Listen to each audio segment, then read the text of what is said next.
have the floor. Thank you very much, Honorable Speaker, for giving me the floor. Honorable Speaker, Right Honorable Prime Minister, honorable members, I am delighted at the motion by Swanu, which focuses on the question of national reconciliation in the Republic. This motion requires us to reflect and take stock on the reconciliation journey traversed as representatives of our people. Allow me also, Honorable Speaker, at the onset to salute the Swartbooi Party for having accepted this policy direction at independence at a time when it was difficult to speak about reconciliation itself. Of course, at the same time, I must add that the policy of national reconciliation was a strategic approach by Swartbooi to safeguard its own internal cohesion, faced with a plethora of Lubango dungeons human rights abuses. It is, however, appropriate to also underline that despite the difficulties and the inherent weakness of the policy, that Swartbooi remained loyal, at least in word, to this policy. Had Swartbooi, Honorable Speaker, Honorable Prime Minister, honorable members, decided not to opt for a policy of national reconciliation, Namibia, at independence, could have been soaked in another bloodbath, which we all may have regretted. And so, while they are alive, I wish to pay tribute to such individuals as Hage Gottfried Keingop, Peter Kachavivi, people like Moseshi Dendero, and many others, for having had the visionary leadership at a very difficult time in the history of this country to say, let's reconcile. Honorable Speaker, Honorable Prime Minister, honorable members, the word reconciliation is derived from the Latin word conciliatus, which means to come together.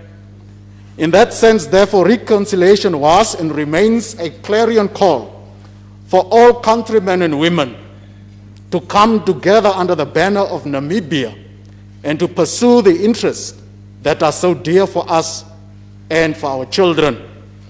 We must therefore, as Namibians, appreciate that first and foremost, reconciliation is a deep-seated personal and public discourse. It starts with the individual and goes to the community and takes a national dimension.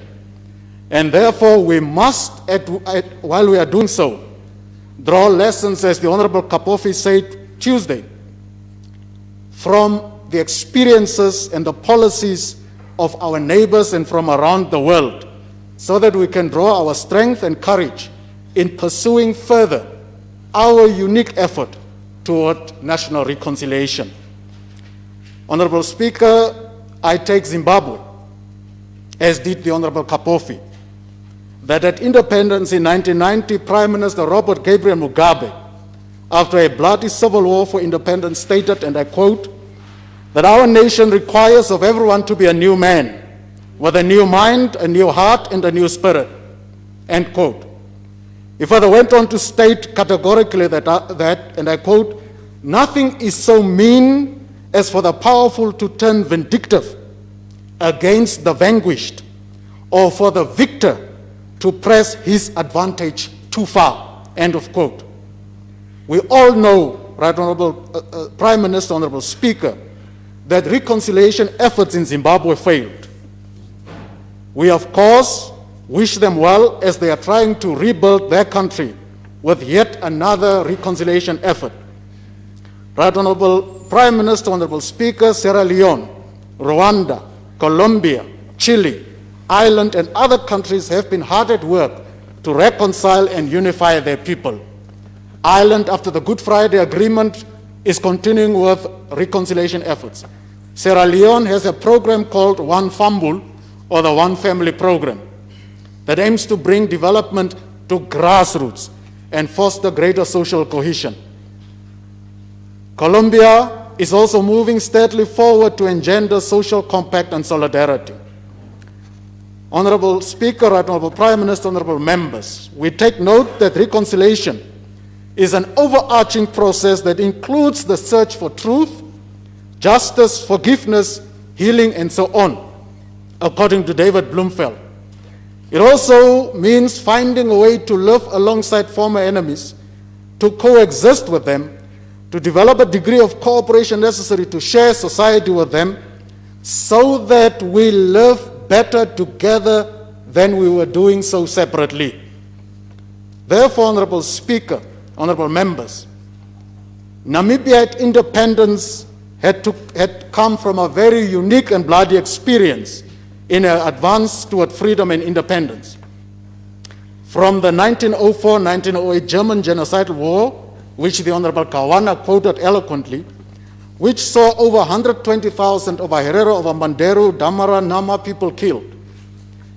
As that bloody historic period came to an end with the demise of the German Reich, the South African period of 1915 to 1990 began. In this country, therefore, Honorable Speaker, Right Honorable Prime Minister, honorable members, some communities in this country, taken from the German period, have only known confrontation, war, dispossession for at least a combined period of 86 years on end. The pain and suffering, the loss of life and limb, the psychosocial effects and the economic and existential realities of this country and her people were affected in a very fundamental manner. Just today I had a very enriching conversation with Omafina Gobases, a Thomanin elder of over 60 years old who lives in Usakos. Her grandfather was one of the persons moved forcefully from the Thomas region to Erongo by the apartheid regime. She, in her conversation, informed me that she so dearly longs to come back to her motherland, Thomas, specifically to Tanagas, which is also known as Baumgartsbrunn. Many of the Thomanin are actually internally displaced 30 years after independence, without government leading the charge to return them to the land of their birth. Honorable Speaker, Right Honorable Prime Minister, honorable members, whoever ascended to the echelons of power in 1990 had to recognize the deep and consolidated damage done to the people of this country, including such people, as I said, as Omafina Gobases, and had to recognize that the responsibility to lead this nation to a new dawn was difficult and daunting. For a while, it appeared that SWAPO party, through national reconciliation, had the strategic and tactical ability to put the proverbial Namibian house in order. Sadly, liberation and ethnic credentials served as enablers to build a sense of belonging to the Namibian house. And this cultural cretinism is government-led. Belonging, Right Honorable Prime Minister, Honorable Speaker, of a person is a crucial element in forming patriotism and national cohesion. Recognition, as was submitted by another some days back, of Hosea Kutako via an airport renaming is symbolic. It doesn't build belonging. Placing Hendrik Witbooi on the monetary unit is symbolic. It doesn't build belonging. The real suffering and historic poverty entrapment of many of these communities has not been structurally addressed. Granting people old age universal pension is not addressing structural impediment toward full citizenship in the economic, cultural, and social political space of this country. Even apartheid governments paid those grants. Even apartheid government built houses for the elderly, constructed schools and hospitals that we still use today. Where is the Namibian social contract, we ask? What are its political and economic parameters that unbundle the structural violence inherent in the current statehood of Namibia? Where is the reconstituted reconciliation framework for justice and equality? Where is, Honorable Speaker, the freedom dividend? And who is collecting the freedom dividend? Honorable Speaker, honorable members, the model for reconciliation in Namibia was one without restorative justice.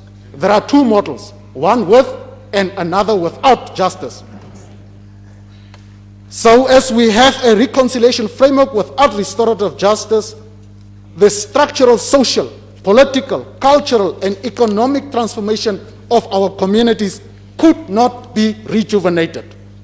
We should therefore, as a country, recraft and adopt a model of reconciliation with justice going forward. And I'm pleased by some of the utterances by leaders of the other side of Swartbooi, particularly Honorable Kawana and Honorable Kapofi, where they were articulating that how do we go forward from now is the important question. I commend them for that approach. Honorable Speaker, while much progress has been made in terms of inter- and intra-race relations among many blacks coming from a divided past, it can be said, and I say so, that the country enjoys a negative peace, which is understood as the absence of war.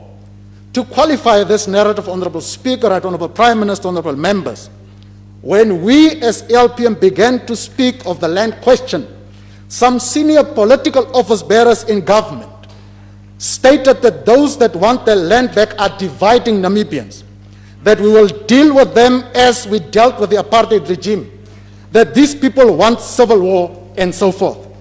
Similar notions were uttered at the Second Land Conference. Honorable Speaker, this very narrative suggests that the depth and the experience of prolonged wars in some communities are not fully appreciated by political forces, and the expectation and practice is often to brush over these real-life concerns of these communities. It is thus evident, Honorable Speaker, Right Honorable Prime Minister, Honorable Members, that Namibia and its government in particular has not fully grasped and carefully managed the ever-existing tension between truth and reconciliation, between peace and justice, and between the legacy of violence and dispossession and the need for unification of all citizens in the Republic.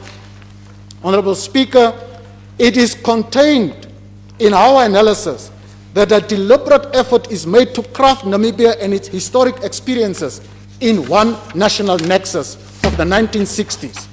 But this narrative is too narrow to include every Namibian and their historic background.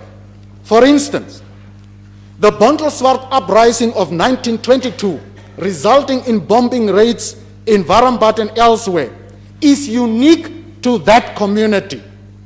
As well, the 1917 Northern Campaign of South African military in our northern communities is unique to those communities. Equally, the Rehoboth Bastard Revolt of 1925 is unique to that community. More so, the imperial decree pertaining to the expropriation of land and livestock in 1896 that targets specific Ovaherero, Ovambandero, and Nama communities is specific and direct in its execution. Such communities cannot be chimed in and lectured into silence when they express their version of colonial history.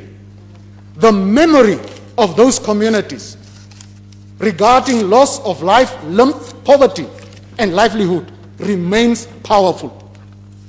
It defines their current structural poverty. Honorable Speaker, honorable members, the result of colonial advent upon Namibia is a steeply stratified society, and reconciliation must therefore theoretically and practically be an ingredient in conflict prevention, human development, human security, and the elimination of poverty for peace building. Honorable Speaker, reconciliation therefore must take charge of the double task of nation building and state building. Too often, post-colonial African states engage in state building, setting up institutions, expanding the presence of the state across the country's territory, but forget the important and more enduring principle of genuine nation building. Honorable Speaker, honorable members, we must therefore in this regard, for instance, as we look at genocide victims, ask them to be directly involved as the descendants of the victims, with a view to appreciate that the victim and the offenders for reconciliation to occur must be able to engage each other directly. This is the principle that the government of the Republic of Namibia, as it relates to genocide, for instance, seems to forget. Education for reconciliation should also be introduced to alter the curricula that in schools that appears to distort the history of this country. Honorable Speaker, honorable members, as it relates to NEAV, we believe that the new economic empowerment framework essentially does not help to foster reconciliation. It aims to take away from white people led by elite forces who have the money to engage in purchases of shares in white businesses. It does not enhance social cohesion, nor does it help to empower the ordinary person on the street. And therefore, we do not support NEAV in its current form, which again targets white communities and without the state taking a responsibility for reconciliation. Honorable Speaker, equally, the state as the lead reconciliation agent must understand the following. German colonial government took land from the San, Nama, Ondonga, over Herero, over Mbanderu, Damara, Buster, and so on. Today, some of these lands have been turned into game parks and tourism resorts, such as Etosha and so forth. A reconciling state that wishes reparations and reconciliation narrative to engender a strong sense of citizenship and belonging should be able to grant equity shares in state-owned enterprises such as NWR to the San, to the Ondonga, and so forth. When, for instance, B2 Gold obtains gold deposits at land between Ochivarango and Otavi, which belonged to the Hinkom San community, San individuals and community must be given equity shares in such wealth of the country. Honorable Speaker, the San people in northern Namibia are landless. How do they begin to fulfill the promise of the freedom dividend if even as a community they cannot fundamentally sit and plan their collective future? Can their full citizenship ever be realized if they have to live off handouts from some of the Ovambo communities who are their brothers and sisters? Yet we sign UN conventions toward equality and non-discrimination to be seen as a compliant state, but at material level, we are not doing the same. Right, Honorable Speaker, honorable members, we cannot deny that while grappling with the question of national reconciliation policy, Namibia has transited from racialism to tribalism. For instance, to illustrate, when at NAMDEP, 97% of employees are of one ethnic group, it should worry us. When the Public Procurement Board is comprised by one ethnic group, and the cleaners are pushed out of that system because of vetting, which may even be unconstitutional, we have to be worried. Black on black division must be addressed. When the Navy is almost 90% one ethnic group, it should be worrying to us. I say we have transited to tribalism because we are hoping that we work our way out of tribalism. When a Hinda applies to be CEO at the Agribank and he is pushed out, it should be worrying to us. When a mere Gaumap, able and capable, cannot succeed in a vetting process which is brought in to dismantle his possibility of becoming CEO of Namibia, we should be worried. Honorable Speaker, honorable members, intergenerational social contract must be protected. Tribalism cannot protect it. And only when a new and different type of leadership with a different value system and different political ethos can further stop the inexorable trajectory toward one Namibia, divided people. Our white compatriots are an essential part of the national esteem and ethos. They are equal and valued members of our present and future. The safety and security of all of us and the sense of belonging of all of us must deliberately be sought. Honorable Speaker, honorable members, Refusing to reconcile means that we are building walls of dangerous delusion, to quote late Chief Justice Pius Langa. It creates a false sense of reconciliation. As long as reconciliation is not structurally attached to a specific material outcome, it can never be reconciliation. Lack of reconciliation with the toughest of enemies indicates a verkrampte version of nationalism. It is a prison of the past which limits the possibilities of the future. It is a dark space. To the contrary, reconciliation is a spectacular light, a limitless psychological and emotional breach, a verlichte approach which we must embrace. Honorable Speaker, honorable members, one wonders why such policies are impossible for the Swartbooi Party to implement. If, to illustrate, we take the 1976 political program of Swartbooi Party, which states that Swartbooi Party aims to, and I quote, unite all Namibian people, particularly the working class, the peasantry, the progressive intellectuals, into a vanguard party capable of safeguarding national independence and of building a classless, non-exploitative society based on the ideals of scientific socialism. End of quote. Is, Honorable Speaker, Right Honorable Prime Minister, Honorable Members, the answer to that question perhaps not in the elite compact of Swartbooi, wherein which some of its leaders began to enrich themselves, not all, some, and who therefore compromised the ideals and the principles for freedom and justice. Such an elite capture and corruption of the state and its institutions is against the social contract and transgenerational well-being of the future. Let us always, Honorable Speaker, remember that our people fought for material gains for themselves and for their children, as Najala opines. Whatever their ethnicity, and I represent all ethnic groups in this party that I lead, whatever their origin, sexual orientation, whatever their abilities or inabilities, we as LPM believe that in the end, reconciliation is an effort upon all of us, individually and collectively. And we can achieve this if we decide to start the work together.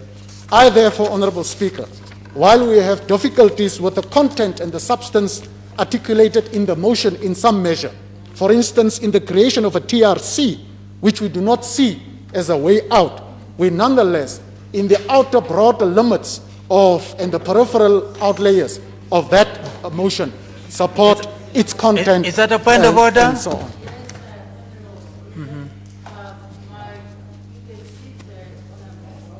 Are you the speaker? You're not the speaker. You Yes. tell me to sit. You must tell me to sit. The point of order. Yes, please. Can you wait? Can you wait for the light? Your light is. You must retire. Yeah. Yes. She wants to Um, And I know young people in Swartbooi. No, it came automatic on. yeah, it's coming. Yes, thank you, Honorable Swartbooi. You are really doing well, but I have to make this point of order because I've already made my contribution to this motion. Honourable Speaker, I refuse to listen to the nonsense of the honourable member. It's not a nonsense. Because No, wait. when on, she was speaking, No, let her. shut up, Utoni. No, When let she was her speaking, come. I didn't disturb her. Let her complete. Let her complete the intervention, please. Thank you very much. Yeah. No. Wait. Me. Honorable member, please sit down so that Who's going to do what? member can. Yeah, I Who will do just, what? Can I just let's complete the sentence? Laat hom speel hier. I did not hear that. My kinders geleen, maak toe ons Yeah, gestrakel. please. Honorable member, please, let's have order. You are not even a fighter. You have the floor. yes, I just want to invite the honorable member to visit the programs at Ndobe, Omatadiva, and the Koka, where the San communities are not meant for handouts, but to sustain themselves, so that you understand the government efforts of taking care of all the citizens. This is an invitation to the Okay. honorable member. I thank you. Thank you. Honorable member, please continue.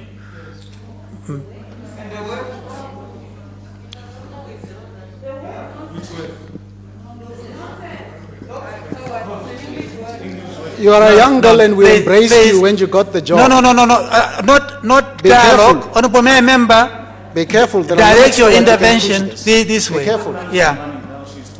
Let's Honorable- have order. Honorable Speaker, Yeah. it's fine. I accept the invitation that the Right Honorable Deputy Prime Minister issued and